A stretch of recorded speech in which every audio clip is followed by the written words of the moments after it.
Hola a todos, ¿cómo están? Bienvenidos a un nuevo video. Hoy vamos a aprender los conectores en español para hablar fluidamente. Bonjour, comme vous avez peut-être compris, dans cette vidéo, on va apprendre les mots de liaison en espagnol pour parler avec fluidité.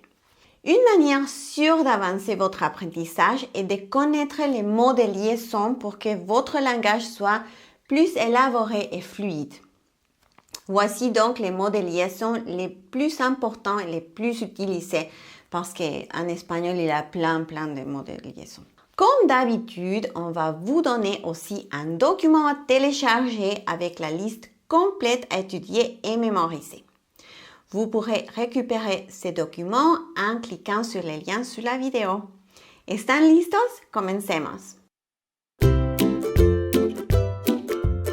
On va commencer avec les mots de liaison pour ajouter des idées.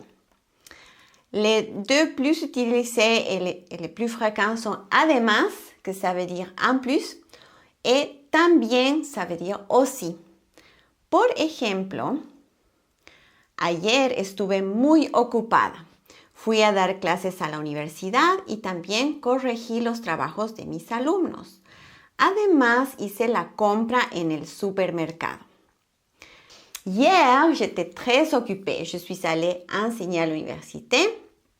Aussi, j'ai corrigé les devoirs de mes étudiants et en plus, j'ai fait les courses au supermarché. Comme vous voyez, on a ajouté plusieurs idées dans la phrase.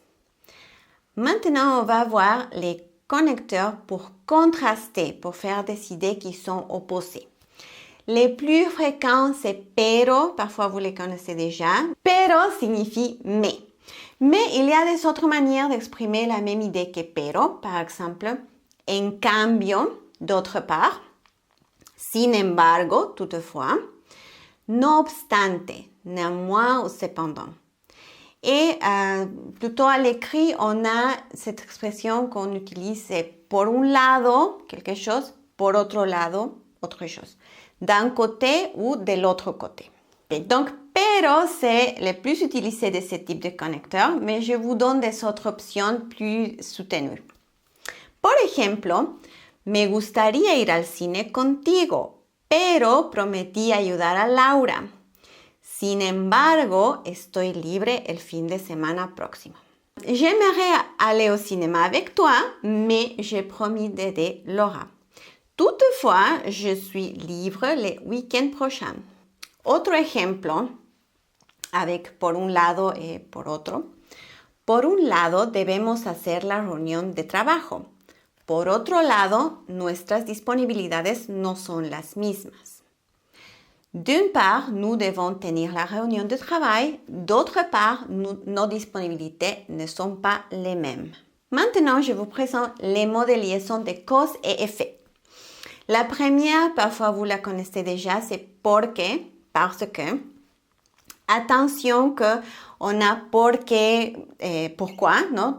Une question, c'est séparé, c'est porque et avec un accent dans la E.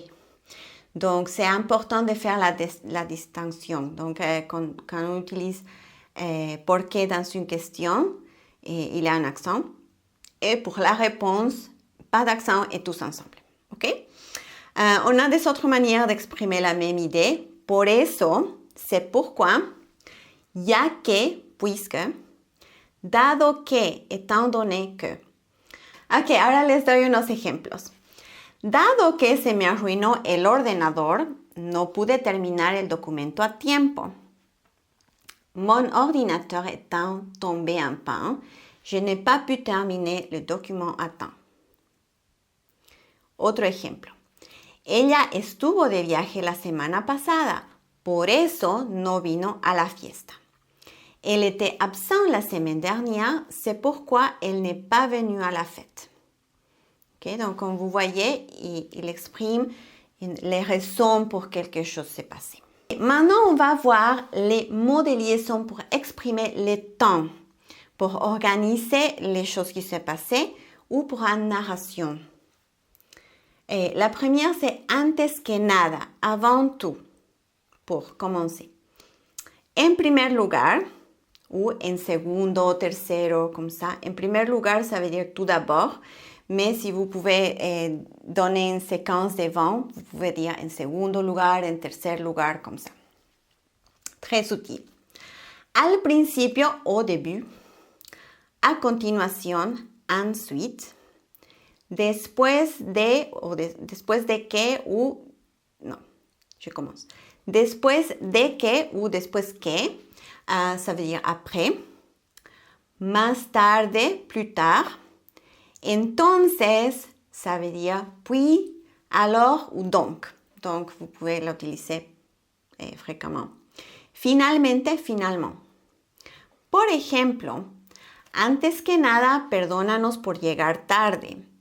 Después de salir de la casa, comenzó a llover mucho. Entonces, tuvimos que regresar por el paraguas. Donc, je suis en train de raconter une petite histoire et tous les événements sont organisés avec le temps. En français, avant tout, pardonnez-nous d'être en retard. Après avoir quitté la maison, il s'est mis à pleuvoir fort. Donc, nous avons dû retourner chercher le parapluie. Otro ejemplo. En primer lugar, hablaremos de la lección de la semana pasada.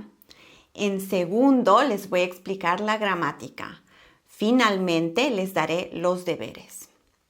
Tout d'abord, nous parlerons de la leçon de la semaine dernière. Puis, j'expliquerai la grammaire. Enfin, je vous donnerai vos devoirs. Ok, comme vous avez vu, il y a aussi une organisation de temps. Et c'est tout pour aujourd'hui. Nous espérons que cette leçon va vous être utile. N'hésitez pas à la partager autour de vous également. N'oubliez pas de télécharger la fiche récap sous la vidéo. Et si vous avez envie de progresser en espagnol de manière structurée, semaine après semaine, n'hésitez pas à nous rejoindre. Nous proposons des formations de tout niveau. À très bientôt pour de nouvelles aventures. Ciao, ciao!